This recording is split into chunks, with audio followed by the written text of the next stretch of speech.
Então vamos nessa, gente. Olha aí, estamos falando sobre a caminho do céu. É para lá que nós vamos, hein? Olha, veja, e ainda tem mais legal, que o dia que nós passarmos daqui, os anjos vêm me escoltar. Hein? É isso aí. Então, isso aí é uma realidade. Nós estamos indo lá em Lucas, abra a sua Bíblia, capítulo 16, e aí estamos tirando, gente, conclusões básicas. Se você está aqui pela primeira vez, ou só 2 encontros, eu estou gastando alguns domingos, tirando conclusões básicas desse texto tão precioso. Então, leia lá comigo, vamos lá, Lucas 16, verso 19, a palavra de Deus que nos diz: então, ora havia certo homem rico que se vestia de púrpura e de linho finíssimo e que todos os dias se regalava esplendidamente. Havia também certo mendigo, chamado Lázaro, coberto de chagas, que jazia à porta daquele. Desejava alimentar-se das migalhas que caíam da mesa do rico, até os cães vinham lamber-lhes as úlceras. Bom, aconteceu morrer o mendigo e ser levado pelos anjos para o seio de Abraão, e eu já expliquei que é um lugar de conforto, é uma expressão usada daquela época. Muito bem, morreu também o rico e foi sepultado no inferno. Essa palavra no grego é Hades, que é um local de escravidão, de sofrimento. Estando em tormentos, levantou os olhos, viu ao longe Abraão e Lázaro no seu seio. Então, clamando, disse: Pai Abraão, tem misericórdia de mim, e manda Lázaro que molhe em água a ponta do dedo e me refresque a língua, porque eu estou atormentado nessa chama. E, gente, isso aqui não é uma expressão assim de que está quente. Ok? É literalmente o que está escrito. Vocês assistiram o vídeo que eu pedi para assistir? Aquele 23 minutos lá, aquele negócio? Então vamos lá. E disse, porém, então, Abraão, filho, lembra-te que recebeste teus bens em tua vida, e Lázaro igualmente os males? Ele está aqui agora consolado, você em tormento. Além de tudo, olha, está posto um grande abismo, não tem como passar de lá para cá, nem de cá para lá. Então vamos lá, no outro verso então, 27, então replicou: Pai, eu te imploro que o mande Lázaro à minha casa paterna, porque eu tenho 5 irmãos, para que lhes dês testemunho, a fim de não virem também para esse lugar de tormento. Respondeu Abraão: eles têm Moisés, eles têm os profetas, ouçam-nos. Mas ele insistiu: não, pai Abraão, se alguém dentre os mortos for ter com eles, arrepender-se-ão. Então Abraão, porém, respondeu: se não ouvem a Moisés e aos profetas, tampouco se deixarão persuadir, ainda que ressuscite alguém dentre os mortos. Que passagem, né, gente? Bom, nós estamos falando de todas essas conclusões, já falei de maneira extensa sobre a primeira. O homem não deixa de existir quando a vida física cessa, está escrito isso aqui. Você continua sendo aquilo que você é. Nós fomos criados para a eternidade, jamais mudará isso. Uma outra coisa que tinham dito também, que após a morte física o homem continua consciente, e isso aí é o desespero, é a consciência que nós vimos aqui: meu Deus, minha casa, meus irmãos, e Lázaro, eu estou reconhecendo, está tudo meu Jesus aqui, não tem jeito. O cara é consciente hoje, amanhã e depois, e para a eternidade, com todo o sentimento disso aí, com a lembrança, com a memória, com tudo que envolve. Ele estava sentindo lá: manda água que eu não aguento aqui, estou atormentado nessa chama. Então isso aí continua, falamos amplamente. Terceira conclusão é o posicionamento do homem, o posicionamento nessa vida que vai determinar para onde ele vai passar a eternidade. Gente, isso aqui é a maior verdade. Eu e você estamos sobre a face da terra, é hoje. Dia da salvação é sobre a face da terra. Ok? Então não tem uma segunda chance, não vai vir aí, como eu tenho falado, uma segunda van que vem de longe para te pegar, é a última que vai passar meia-noite. Não existe isso, não está escrito aqui que há a segunda chance, não existe. Está escrito aqui que morreram, cada um foi separado e acabou, PT saudação. Então, se nós estamos vivos, é hoje o tempo de salvação. A quarta conclusão que nós chegamos: a oportunidade do homem ser salvo estar em ouvir e responder a palavra. Bem específico, Jesus disse: eu sou a porta, o caminho, eu sou a vida, não tem jeito, ninguém chega ao Pai se não for por... Então não são as religiões, não é? Eu falei para vocês, e ele disse bem claramente: olha, eles têm que ouvir a lei, os profetas. Ele está colocando tudo nesse livro, que é o livro da vida. Eu comentei com o pessoal falando sobre isso. Gente, você teve, eu também, gente, a oportunidade de encontrar Jesus. Imagine se você tivesse nascido no Afeganistão e Osama Bin Laden te recrutasse, olha aí. Misericórdia, disse o pastor Sebastião. Em qualquer desse lugar doido, gente, que tem lugares aí que o evangelho não pode entrar. Entra secretamente, mas não é aberto. Imagine você vivendo numa cultura, anos que você aprendeu assim de famílias, que esse livro está afastado, o verdadeiro Deus não está nem perto. E no nosso país tem havido um crescimento muito grande, gente, do Evangelho. Muitas pessoas estão se libertando. E nós tivemos essa oportunidade, graças a Deus. Você deve ser grato a Deus por isso. Porque são poucos aqueles que abrem o coração, recebem, estão percebendo isso aí. Então, isso é um motivo de gratidão muito grande e é específico. Não tem, pastor, todos os caminhos levam a Deus. Cascata, mentira. Isso aí não está na Bíblia. Está na Bíblia. Como é que está na Bíblia, rapaz? Quem disse isso? Né? Não pode atribuir alguém comentar um negócio e dizer que está na Bíblia. Vai conferir, não está na Bíblia isso aí não. Só tem um caminho, diga aleluia. Jesus, o Rei da Glória, não foi isso? E nessa quinta conclusão, não terminei algumas coisas, a gente está terminando essa série, no próximo domingo a gente termina. Só existem 2 lugares, nós vimos aqui, do qual o homem passará a eternidade, ou o céu ou o inferno. E é óbvio, gente, não é alguma coisa assim, bom, eu estou escolhendo aqui, eu vou para lá e para cá. Não, pastor, deixa eu passar para o outro lado, que aí eu escolho, é óbvio, né? Não vou para o inferno. Queridos, não é assim que funciona. Funciona por causa de uma decisão, de uma escolha pessoal no dia de hoje. Jesus fez o sacrifício para nos tirar da condenação eterna. Mas também nós recebemos essa herança? Recebemos. Por ignorância nós não sabíamos. E o mundo, como eu disse aqui para vocês, na última conclusão que nós falamos, o inferno trabalha com uma mentalidade, 3 bases de uma mentalidade que afasta o homem de Deus. Lembra que eu conversei isso com vocês? Alguém lembra? Eu vou lembrar aqui para você, já que você está aí, aleluia, glória a Deus, olha aí. Que o pessoal que nos assiste, uma delas é que o homem não precisa de Deus para viver e atingir os seus objetivos. Pronto, o inferno está fazendo isso há milênios. Justamente para que o homem possa ser aquilo que ele acha que ele é. O homem Deus, eu resolvo, é comigo mesmo, já comigo e vamos nessa. A outra coisa que eu tinha falado, a maldade é algo que o homem criou. Não, isso, o inferno não existe. Esse negócio de demônio, inferno, isso não existe. É claro que existe, está escrito nesse livro, diga aleluia. Você crê na palavra ou não? Ok.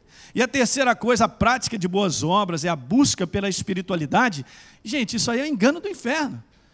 Não é só a busca da espiritualidade, não, tem uma porta. E tem uma maneira de passar por essa porta, Jesus, aleluia. Lembra que eu falei aqui com vocês? Então Deus escreveu esses 2 lugares, lugares que são definitivos e não há nenhum indício de serem transitórios, ou seja, de você passar uma temporada ali e agora já cumpri aqui essa temporada e vou passar para outro lugar. Não, é definitivo. É definitivo, está escrito isso aqui. Definitivo. Então eu conversei com vocês aí, tem muita tradição falando de um lugar de aprimoramento, isso não existe, eu já falei sobre isso. Lembra que nós tínhamos comentado aqui em Hebreus capítulo 9, verso 27, o homem foi dado viver, morreu uma só vez, depois disso, julgamento, juízo está determinado. E veja que coisa interessante, todo homem, eu falei para vocês, todo homem após a morte comparecerá ao julgamento final de Deus. O julgamento final de Deus em relação às nossas obras.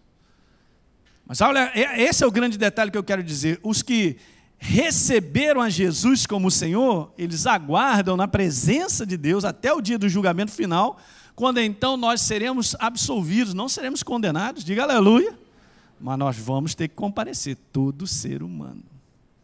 Está tudo registrado, tem um bocado de arquivo lá, Hélio Toledo Peixoto Filho, pum, está lá escrito. Graças a Deus pelo sacrifício de Jesus. Amém, queridos? Maravilha. Uma outra coisa que a gente tinha falado é que o inferno, no grego é essa palavra Hades, está escrito 11 vezes no Novo Testamento, e a sua palavra correspondente no hebraico é Sheol, e está escrito 65 vezes. E Deus não esconde esse assunto do homem, está aqui escrito. Existe isso, exatamente isso, essa penalidade. Eu terminei aí, vá comigo a Mateus capítulo 25. Eu só quero declarar isso para você, pastor, mas às vezes olhando isso aqui dá assim aquela impressão, né, de desespero, de juízo, de julgamento. Olha só, gente, isso aí não foi previsto. Deus não fez isso para o homem. O homem se embaranou, justamente na rebelião, vamos dizer assim, que ele abraçou, quando foi tentado pelo diabo. E em Mateus capítulo 25, é só para você entender isso, que Deus não criou esse local de punição para o homem. Veja, Mateus 25, estou chegando lá. Verso 41, então o rei dirá também aos que estiverem à sua esquerda, apartai-vos de mim, malditos, para o fogo eterno, que foi preparado para quem? Para ele e os seus comandados. E se você não sabe disso, quando Satanás se rebelou, quando Lúcifer se rebelou, levou com ele 1/3 dos anjos. Ok? Para você ver o tamanho da influência que ele tinha, a autoridade que ele tinha. Mas ele abraçou isso de maneira errada, nós sabemos disso. Vá comigo a Isaías, vamos ler isso. Glória a Deus, seja uma pessoa conhecedora de verdades. Isaías capítulo 14, bem como Ezequiel 28, falam de maneira profética a respeito desse anjo chamado Lúcifer, que promoveu essa bagunça toda e veio para cá perturbar a gente. Mas Jesus já venceu na cruz do Calvário. Glória a Deus! E nós abraçamos essa vitória. Fomos transformados. Então veja, verso número 12 de Isaías 14, gente. Como caíste do céu, ó estrela da manhã. Lúcifer, filho da alva, como foste lançado por terra. Verso número 13. Tu dizias no teu coração, eu subirei ao céu, e acima das estrelas de Deus exaltarei o meu trono. Olha aí, olha o problema desse cara. E no monte da congregação me assentarei nas extremidades do norte. Subirei, olha o detalhe, eu grifei na minha Bíblia, acima das mais altas nuvens e serei semelhante ao Altíssimo. O quê? Bom, olha o que acontece no verso 15. Contudo, serás precipitado. Para onde? Para o reino dos mortos. Veja, gente. Para onde? Para o reino dos? No mais profundo do abismo. Mais profundo do abismo. O julgamento foi dado. Eu disse para vocês, gente, por causa dessa rebelião, o inferno é um local de punição, preparado para o diabo e os seus anjos que se rebelaram contra Deus. Mas também a Bíblia declara que homens têm ido para lá. Assim como nós vimos, Jesus foi lá pregar para os espíritos em prisão. Homens têm ido para lá, acabamos de ver uma história. Porque não conheceram a porta chamada Jesus. O homem recebeu uma herança de condenação. Você tem que guardar isso. Mas também não tive nada a ver com essa história, não quero saber. Jesus já pagou um preço, nós precisamos nos arrepender e nos entregar a Ele. Essa mensagem é bem clara, e não tem como a gente florear. É óbvio que nós temos que ter sabedoria para lidar com as pessoas, como eu falei, gente, isso cria em nós, que somos a igreja. Quem é a igreja aí? Diga aleluia. Cria em nós uma consciência maior sobre a realidade disso, o quanto Deus já fez uma obra libertadora e nós temos compaixão e sensibilidade para ajudar as pessoas a não irem para o inferno, porque a condenação é essa. Não foi aquilo que ela fez, ela recebeu como herança, nasceu nesse mundo, já entrou nessa herança, da qual então agora Jesus, há mais de 2000 anos, pagou um preço, tirando essa natureza de iniquidade, essa natureza do qual me atrelava a filho do diabo. A Bíblia fala sobre isso, hein? É duro ouvir isso, mas está escrito, filho do diabo. Alguém lembra lá em João capítulo 8, Jesus conversando com os fariseus, escribas, povo de Deus, ele diz, vocês são filhos do diabo. Jesus foi duro, hein? Natureza precisa nascer de novo, diga aleluia. Então como é que eu vou nascer de novo? Entrega a tua vida a Jesus, você nasce de novo. Essa natureza vai embora e agora você se torna, como está lá em Gálatas 4, você agora, porque você é filho, Deus enviou ao teu espírito e ao meu, o espírito do filho dele. De sorte que eu não sou mais escravo, porém filho. Graças a Deus. Então essa condenação não é mais para mim nem para você. Alguém pode dar um amém a isso?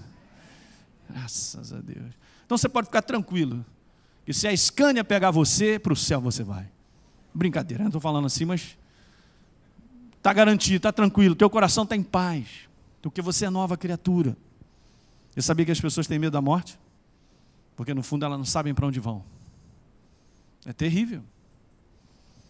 Agora imagine você olhar e ler uma passagem como essa, e a gente já viu relatos, como você assistiu o vídeo, assista de novo depois lá, para você ver aquilo que eles descrevem. Olha, um local terrível, é um local que você já sabe que não tem retorno. Agora imagine, a pessoa consciente podia ter, puxa, bem que eu podia ter ouvido aquele meu amigo, falou comigo. me convidou, falou, eu ouvi um dia, os caras lá estavam pregando na televisão, na rádio, eu ouvi, eu tive a oportunidade e não abracei.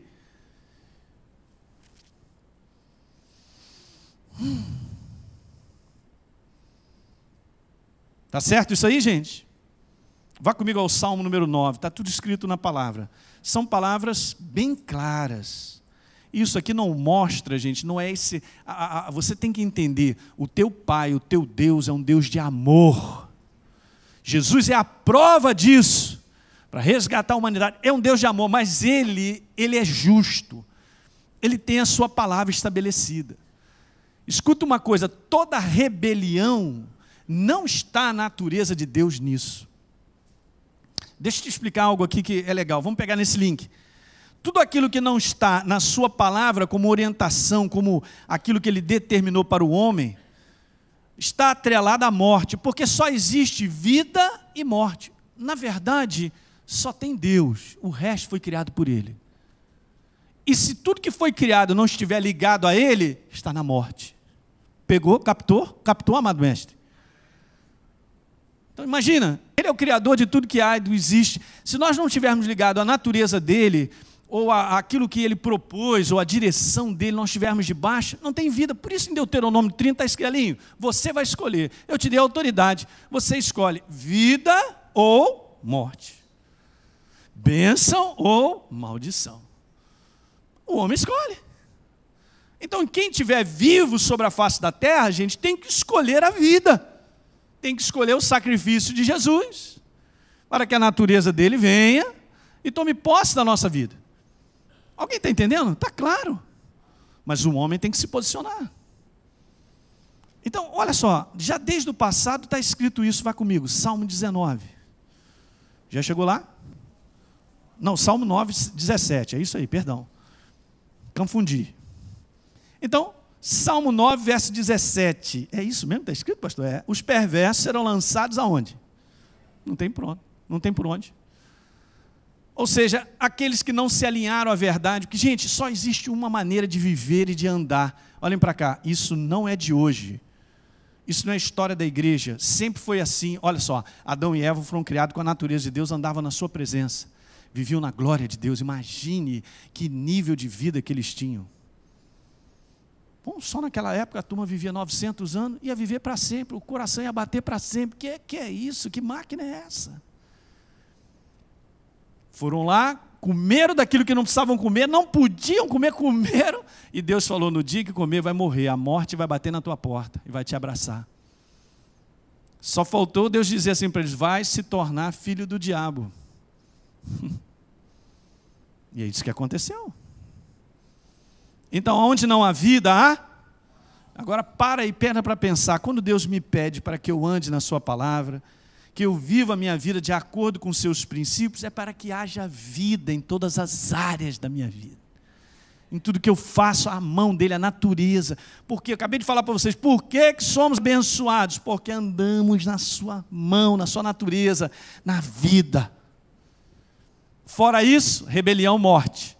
O inferno começou assim, Satanás começou assim, a rebelião, o homem entrou nessa. Tem que sair desse lado. Bom, vamos ler a passagem. Salmo 9, 17. Os perversos serão lançados no inferno. E todas as nações. Nações são povos são pessoas. Posso ler para vocês. E todas as pessoas que se esquecem de Deus. Em outra tradução diz assim. Todos aqueles que rejeitam a Deus. O pensamento, sua palavra. Vivem afastados disso. Tem uma prática de viver que não está alinhado com a vida. Então a sua prática é uma prática de morte. Já está nessa condenação. Aqueles que esquecem, rejeitam. Está dando para pegar? Está na própria palavra. Veja 1 João capítulo 3.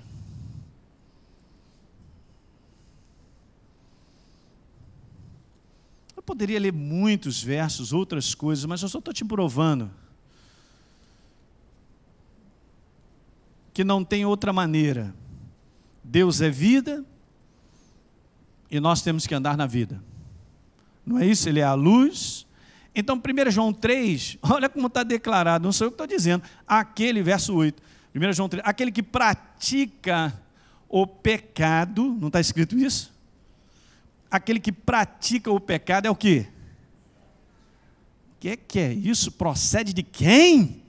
Não, pastor, isso é forte demais. Não, é a verdade. Porque é aquele que está praticando o erro. Deixa eu dizer uma coisa importante, gente, porque veja, segura o teu dedo aí, vai lá. Agora vamos a Ezequiel. Todo aquele que pratica o pecado vem de onde? Do diabo. Está escrito isso. Pode ler, não tenha medo não. Está escrito ou não? Não sei o quê. Ele já está derrotado na nossa vida. Aleluia! Eu não estou preocupado com isso, mas olha, é sério, está escrito. Vá comigo então em Ezequiel, capítulo 18. Marca aí. Está tudo na palavra, né, gente? Então, Ezequiel, capítulo 18, verso 4. Olha como é que está sendo colocado, hein? E diz lá assim: eis que todas as almas são minhas, como a alma do Pai também é do Filho. A alma que pecar, olha, ela o quê? Pronto.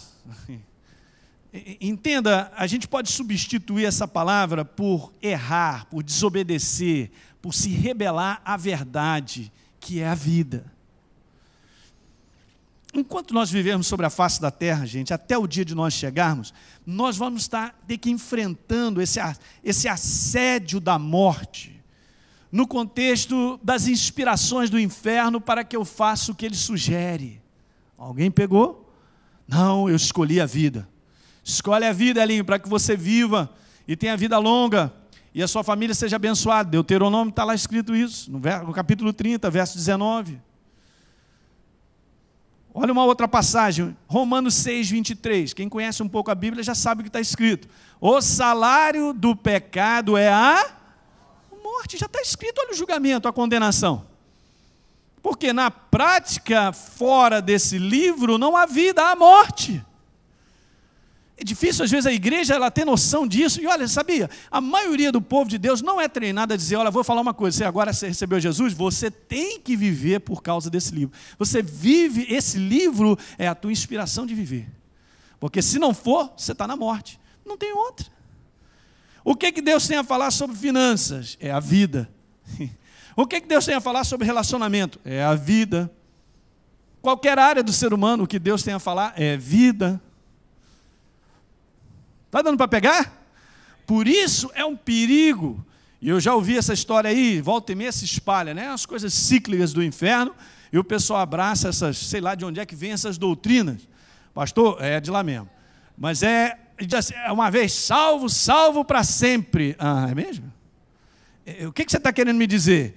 Que então agora eu recebi a Jesus, está tudo certo, então se eu continuar pecando, fazendo as coisas erradas, continuar pecando, está escrito que eu morro. Não, mas eu posso continuar, porque a carne é a carne, né, pastor? Mas o espírito está salvo. Vai nessa. E o cara vai, abraça. E você pensa que essa não é uma doutrina que é dita por aí? Você pensa que o inferno entra dentro da igreja para confundir as pessoas, os próprios eleitos? Nós temos que ser sábio, gente. Sábio. Veja, vamos a Pedro. É muita passagem boa. Guarda o teu dedo aí em 1 João. Pedro, 1 Pedro 4, verso 18. Se é com dificuldade que o justo é salvo, onde vai comparecer, sim, o quê? Quem? O pecador. De novo, olha a palavra que é usada. Aquele que erra, aquele que desobedece. Entenda bem nessa noite, eu não estou falando de nós estarmos sujeitos ao erro. Eu estou falando de uma prática do erro. Guardou isso? Não estou falando de nós estarmos sujeitos, podemos errar, mas estou falando de uma prática. Esse é o problema. A alma que pecar vai morrer, não tem jeito, está escrito. Se é com dificuldade, o justo, ele é justo, e ele continuará sendo, digo isso para você com maior tranquilidade. Nós somos justiça de Deus, novas criaturas. Nós continuaremos a ser novas criaturas se todos os dias nós escolhermos a vida. Todo dia, eu e você temos que escolher a vida. A viver como Deus pede. Todo dia. Não se enganem disso. Isso é importante demais. Tem pessoas ainda indo para a igreja, achando que indo para a igreja, agora está na igreja, assistindo o culto, já bateu um ponto, está tudo certo, está legal, estou ok com Deus. O que é isso? Não vai funcionar. A pessoa, não, estou ali, estou ouvindo a mensagem, está legal, tal. Não. Deus está falando sobre uma prática. Quando fala pecador, é aquele que pratica o erro. Alguém está pegando? Isso é muito perigoso.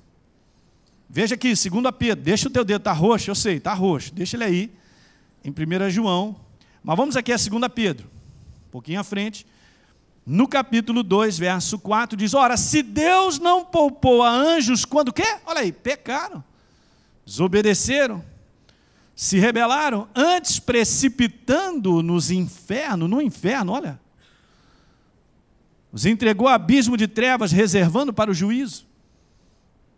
Essa é a palavra.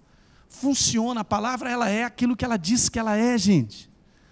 Isso tem que gerar um temor no nosso coração, não é um temor de medo. Você não tem medo. Medo não vem de Deus, hein? Anote aí. Não vem de Deus. Nosso Deus não é terror. Terror é o inferno. Nós temos liberdade, temos acesso à presença dele, somos novas criaturas. Mas isso, gente, nós não podemos ignorar. Deus nos chamou para vivermos como Ele pede. Diga amém. Agora vamos voltar lá, 1 João. Quantos aqui são apaixonados pela palavra? Diga aleluia. Oh, meu Deus. Então, 1 João 3,8, aquele que pratica o pecado procede do demo. Porque o diabo vive pecando desde o princípio. Por isso se manifestou o quê? O Filho de Deus para destruir as obras do diabo. A obra máxima, a natureza, extirpar essa natureza da iniquidade, a natureza do pecado, que me faz pecar. Agora eu tenho a natureza de Deus. Então eu não sou mais escravo da prática do pecado, você não é mais. E se eu estou na prática do pecado é porque eu escolhi, porque é gostoso. Ui, mas está gostoso aqui. E se eu vier tombar? Ai, eu não digo mais nada. Próximo verso. Todo aquele que é nascido de Deus não vive na prática. Porque ele está debaixo de quê? Da prática da verdade, da vida. Pois o que permanece nele é a divina semente. Ora, esse não pode viver pecando na prática, porque é nascido de Deus. Sabe, o segredo da vitória da cruz do Calvário foi ter tirado de mim e de você uma natureza que só produzia a prática do pecado. Deu para pegar? Por isso nós éramos escravos disso. Era uma natureza, não tem como. E Deus tirou isso de nós. E agora nós temos a natureza dele que faz com que eu e você possamos viver na prática da justiça. Diga aleluia! Pastor, e se por um acaso eu vim errar, porque nós somos imperfeitos, aí está Jesus para, em arrependimento, dizer, Senhor, me perdoe, Ele nos perdoa e nos lava de todo pecado e iniquidade. Alguém pega? O problema, gente, não é o erro nosso. O problema é nós estarmos vivendo nesse erro e não sairmos dele. Esse é o problema. É isso que eu e você temos que garantir que não aconteça na nossa vida. É muita gente da igreja, casados, família, mas com prática de adultério. Prática de adultério. Todo mundo fica calado. É sério demais, as coisas são sérias, porque não está escrito nesse livro. É uma prática indevida, é uma prática afastada da vida. Tudo aquilo que é afastado da vida é morte. Por isso que o homem, ele tem que entender, a nova criatura tem que entender que ela não fica, tem que discutir com Deus, não tem que brigar com Deus, não, eu quero assim, Senhor, eu vou fazer assim, eu quero assim. Quem somos nós para determinar o nosso caminho, se Deus tem um caminho da vida para mim e para você? Para pensar. Eu quero saber do que eu quero saber o que Deus tem para mim, aleluia, eu quero ficar agarrado nele. Estou agarrado nele, estou agarrado nessa verdade, sou abençoado aqui, e um dia estarei com ele para sempre. E como está escrito aqui, todo aquele que anda com Deus tem recompensas. Cada vez que você faz o que Deus pede, alguma coisa é depositada para você lá. Quando você chegar, vai se surpreender, hein? Está escrito lá em Hebreus, capítulo 11. Aquele que busca, que crê, que se aproxima, Deus é um Deus presenteador. Ele entende, uma coisa que você tem que compreender, assim como Jesus viveu e disse lá que Ele se compadece de nós, porque Ele passa por isso, você passa situações, eu também, que nós escolhemos ficar com a verdade, e Ele sabe que nós estamos sendo tentados. Ele entende a força daquilo. E quando eu digo não, e eu faço o que Deus me pede, anota mais uma recompensa aí, valeu, o garoto passou. É assim que funciona, está escrito. Diga aleluia. Está guardando isso no teu coração? Deu para pegar isso aí, gente? A palavra é clara sobre esse assunto. Nessa série de mensagens, essa é a minha missão, que Deus colocou no meu coração, é que você se torne uma pessoa consciente dessas realidades. Como eu falei aqui, eu quero repetir mais uma vez, a jornada cristã é uma jornada séria. Não brinque de igreja. Nem diga esse negócio de ficar assim, tal. Não, uma coisa você tem que ter certo no teu coração, está decidido. Jesus é Senhor da tua vida, você entregou a sua vida para Ele, então agora viva na prática daquilo que Ele te pede. Sem estresse, nós somos imperfeitos, nós erramos, mas nos arrependemos e andamos no caminho que Deus nos pede, diga aleluia. Porque, veja, eu estou falando isso, gente, porque como é que pode, na prática da igreja, relacionamentos de famílias não darem certo? Se Deus programou para que haja vida e que as coisas deem certo, funcione, que haja um regozijo, uma alegria no relacionamento, e não está acontecendo isso, é porque as pessoas estão na prática errada. Está pegando? Diga glória.